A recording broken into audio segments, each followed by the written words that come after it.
بنی اسرائیل کے ایک آدمی کا واقعہ لکھا ہے۔ حضرت موسیٰ علیہ السلام نے اللہ تبارک و تعالیٰ کی بارگاہ میں ایک مرتبہ دعا کی، اے اللہ، تیرے زمین پر اس وقت سب سے زیادہ مبغوض اور تیرا ناپسند بندہ کون سا، مجھے بتائیے۔ اللہ نے فرمایا موسیٰ، جب تم گھر سے نکلو گے، جب سب سے پہلے جس بندے پر نظر پڑے گی وہ سب سے زیادہ مبغوض اور سب سے زیادہ میری ناراضگی اس کے اوپر ہوگی۔ ساری دھرتی پر، ساری دنیا میں وہ سب سے زیادہ میرا ناپسند بندہ ہوگا اور نافرمان بندہ ہوگا۔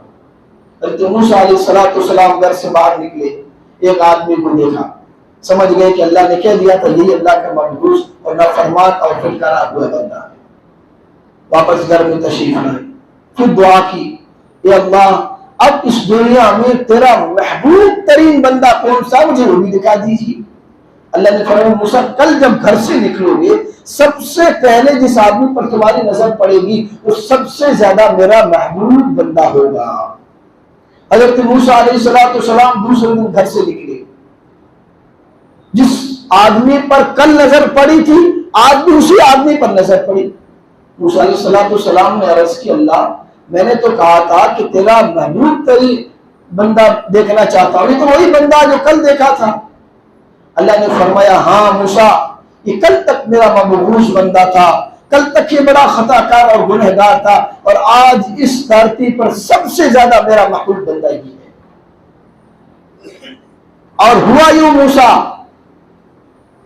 کہ یہ بندہ اپنے چھوٹے سے بچے کو اپنی گود میں اٹھا کر کے، اپنی کمر پر اٹھا کر کے جا رہا تھا، راستے میں تو اس بچے نے اپنے باپ سے سوال کیا، ابو، اس دنیا میں بڑی چیز کیا ہے؟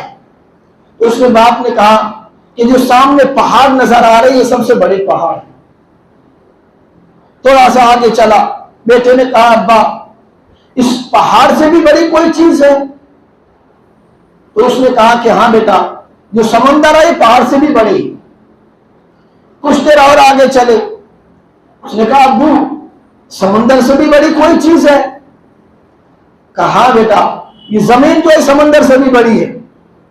کچھ دیر اور آگے چلے، پھر بیٹے نے سوال کیا، ابو، زمین سے بھی بڑی کوئی چیز ہے؟ فرمایا، آسمان زمین سے بھی بڑا ہے۔ کچھ دیر پھر آگے چلا، پھر بیٹے نے سوال کیا، ابو، کیا آسمان سے بھی بڑی کوئی چیز ہے؟ تو اس نے کہا، ہاں بیٹا، یہ سورج جو ہے آسمان سے بھی بڑا ہے۔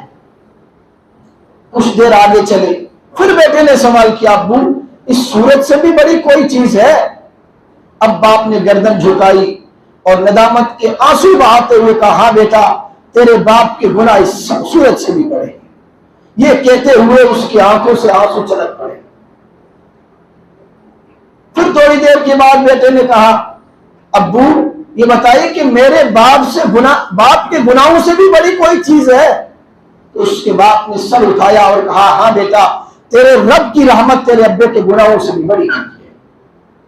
موسیٰ، جب اس نے ندامت کے ساتھ سر جھکایا اور آنسو بہائے، میری عزت کی قسم، مجھے اس پر اتنا ترس آیا کہ کل تک اس پوری کائنات میں میرا مبغوض ترین بندہ تھا، اب اس نے ایک ندامت کا آنسو گرایا ہے، میری عزت کی قسم، اس دنیا میں سب سے زیادہ میرا محبوب بن گیا ہے۔ اور اللہ نے فرمایا، موسیٰ، اس نے تو صرف اپنے گناہوں کا سوال کیا تھا، اگر یہ اس وقت ساری کائنات کے انسانوں کے گناہوں کے بارے میں سوال کرتا تو میں سارے انسانوں کے گناہوں کو معاف کر دیتا۔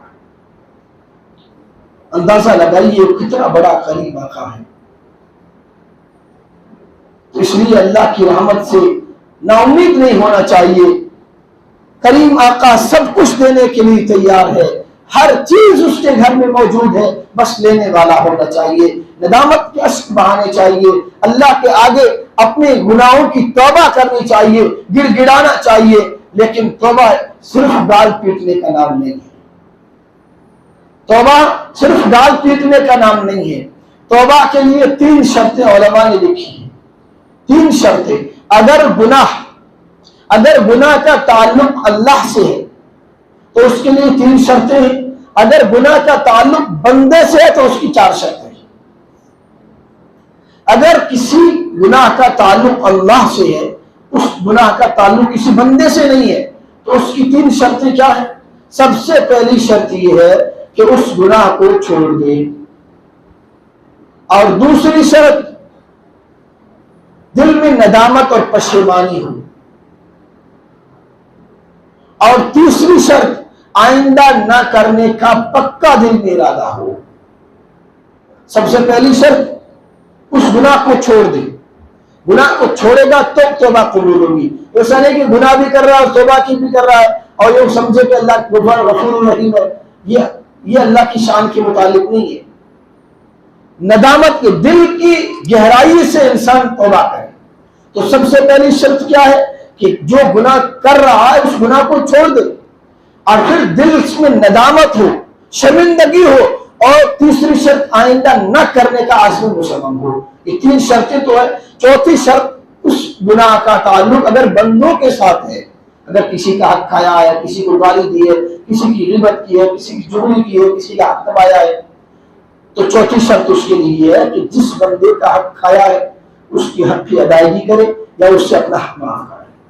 اگر تکلیف دی ہے تو اس تکلیف کا یا تو اس سے بدلہ دلا کہ بھائی میں نے تیرا یہ نقصان کیا یا تو تم مجھے مار دے، میں نے تجھے مارا تھا تم واپس مار دے، یا مجھے معاف کر دے۔ جب تک بندے سے، یہ یاد رکھنا اس معاملے میں ہم بڑے کوتا ہیں، ہماری بڑی کوتاہی ہوتی ہے، ہم انسانوں کا دل دکھاتے ہیں اور توبہ اللہ کے سامنے کرتے ہیں۔